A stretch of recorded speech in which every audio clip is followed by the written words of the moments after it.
So, Fundamentalist Incantations, also known as Golden Order Incantations, are probably the most reliable holy spells for a Faith caster. If you manage to find them, of course. Anyways, there is a relic effect dedicated to specifically boosting these kinds of incantations. So what I did, I filled all 3 of my relic slots with this effect. These buffs, like improved Fundamentalist Incantations or Crystallian Sorceries, are the best in their kind in terms of numbers, but the cost of applying only to a very niche amount of spells. For example, Holy Damage plus 2, according to Wiki, is only 6.5%, but improved spell type is a whole 12% each. Considering the multiplicative nature of buffs in Nightreign, having 3 of these effects at the same time leads to a roughly 40.5% damage increase, which is impressive, but as you can see, I sacrificed all the necessary effects for Revenant. I pretty much don't have anything besides the incantation thing. No Hoarfrost Stomp, no Explosion from ult, no FP increase, no nothing. So, is it really worth it?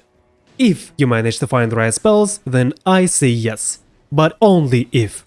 And that if is a rare case. There is a decent chance to get a guaranteed Discus of Life from a Golden Order seal, which drops quite frequently from formidable bosses, but until then, consider yourself playing without relics.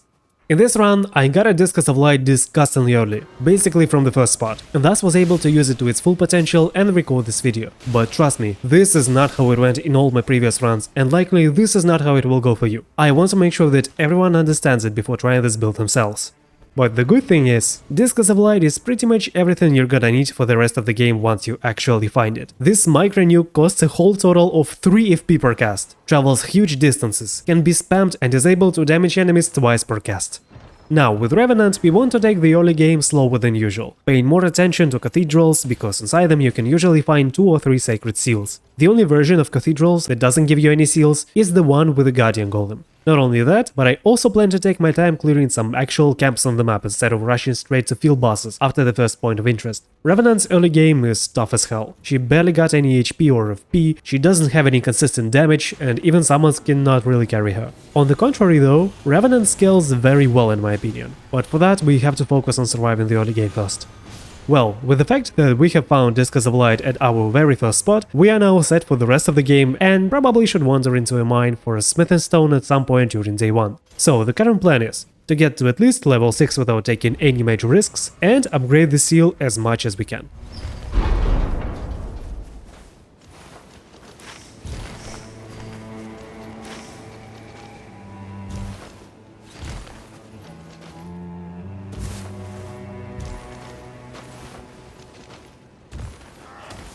One thing that is different for solo Revenant compared to other characters in my experience is that it actually makes sense to kill smaller mobs too, at least during the first stages of the game. They contribute to those early levels that we want to get as safely as possible, and thanks to Revenant's passive, they can actually be resurrected as allies and help in battle. It is insanely cool and fun and actually effective to barge into a boss fight with a small army of your summons. I only wish the resurrections worked a little more frequently though. There won't be much to talk about during the next 6 minutes, so enjoy the run and I'll join you back with the boys after we complete all the current objectives.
Now, with a level 6 and a purple seal, I can afford a lot more risks. My HP is still quite fragile, but I can likely afford to fight bosses like Ancestor Spirit or Magma Worm, or even the Flying Dragon if I meet them, with the help of the summons and enough care of course.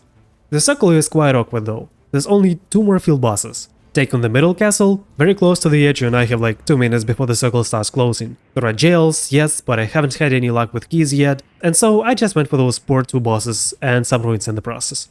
Also, side note, the Discus is very good without a doubt, but me during that moment still hoped for some other Fundamentalist Incantations like Triple Rings of Light, or Radagon's Rings of Light, or Litany of Proper Death, or even Low Causality can be decent. But little spoiler, that early Discus of Light was the only Fundamentalist spell that the game decided to give me in this run. I still hope for some lucky run where I will be able to make use of as many of them as I can at the same time, and I will do my best to catch something like this for some other video.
Well, it's time to start shaking things up. Having achieved a somewhat decent level and a purple seal, now I want to fight as much as possible. My plan for day 2 is to hunt formidable bosses, which definitely includes a visit to the castle. And I remember seeing a Scalebearer merchant somewhere in the middle too. Red bosses are the most efficient way to get runes in solo obviously, and also purple weapons. Like I've said before, Golden Order seal and also Earth Tree seal are purple rarity, meaning they have a higher than average chance to drop from formidable bosses while playing Revenant. There's still 2 more purple seals though, Frenzy and Dragon Communion, so it is still a slot machine. I wish there were relics that would change the starting spell of the casters, like it works with weapon skills, you know? Would be nice to slip whatever you need on your starting seal or staff and not depend on RNG. Hopefully something like this awaits us in the DLC.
Well, it is something. Wrath of Gold is not a fundamentalist spell as far as I'm aware, but it's still a nice holy AoE. It may be fun to use during Gladius' split phase to hit more than one wolf at the same time.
I noticed before that the boss at the castle top is a Deathless bird, and in this case both me and the bird are glass cannons to each other. It is very weak to Holy, and I'm, well, Revenant, and one of the bird's nukes can easily catch me. So before paying it a visit, I want to wander the castle a little to kill the trolls and, more importantly, fully recharge my ult. When I have a button that gives me 15 seconds of free immortality, the bird becomes much less scary.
Bolt of Grand Sex is pretty good and all, and the charging Incantations passive effect seems fitting, but in reality, Discuses cannot be charged, and so I barely benefit from this buff. I took my sweet time deciding what to grab as a reward, sorry for that. If I were to make this decision right now, I would have grabbed the Bolt purely cause it's cool as hell.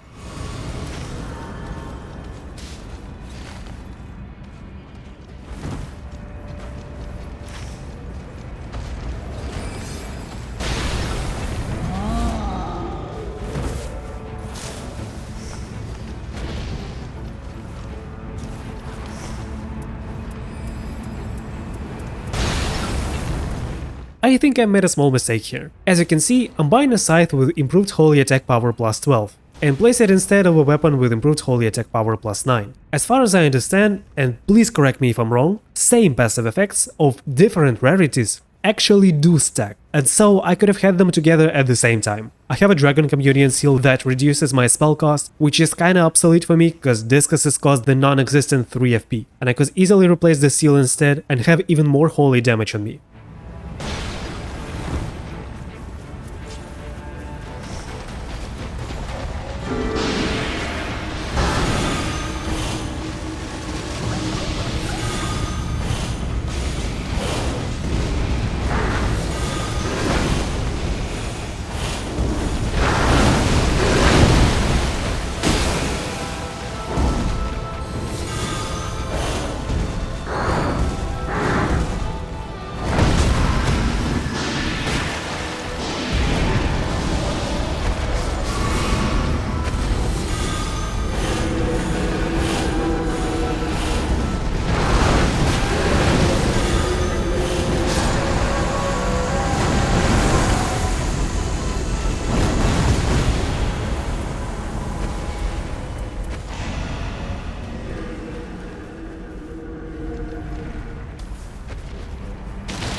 See that page with a crossbow and a rapier? Yeah, these guys have ended enough of my Deathless runs with a 3-shot burst. I switch to playing much safer when I see them, especially if I am on a squishy character like Revenant, Recluse, or even Nightreign.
Well, we got a more than decent setup for Gladius with all the stacked holy damage. I was afraid that due to his mobility it would be hard for discuses to hit him even once, not even twice, but it quickly turned out that this won't be a problem at all. One trick for Revenant against Gladius that I can suggest is to call a summon, preferably Sebastian, before or during the split phase. From my experience, the wolves would often choose to place a mark and group up on your summon instead of you. It should be obvious how much room to breathe this gets you. I am also keeping my ult for his second split in case I need quick iframes, and it then lasts long enough to help you survive at least one huge fire wave.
So, what do we think of Fundamentalist Incantations? I say that if they were easier to get, then they would be priceless. I hope you like this run, please like, subscribe and write a comment, all these things help my channel grow very much. GG and thank you for watching.